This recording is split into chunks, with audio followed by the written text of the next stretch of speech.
You can be in the temple and defile the temple. John chapter 2, verses 13 through 21, Jesus going into the temple and turning it over. At this time, it was Herod's temple. And it was a temple that was replicated after Solomon's temple.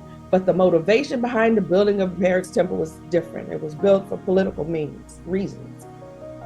So we see in Jesus going into the temple, the Jews are in there and they are conducting business. They are being transactional, like the spirit of a harlot. They're being transactional. And Jesus went in there. He went into the temple. Verse 13 says, and he found in the temple those who sold oxen and sheep and doves and money changers doing business. And Jesus, made a whip of the cords and he drove them out of the temple with the sheep and the oxen. And he poured out the changers' money and he overturned the tables. And he said to those who sold doves, take these things away. Do not make my Father's house a house of merchandise. Do not make my Father's house a house of business. And then these Jews, as Jesus turned and put them out of the temple and overturned the business that was going on in a place that's supposed to be sacred and dedicated unto God, they want to know who gave you the authority to come up in here and put us out. And Jesus said to them,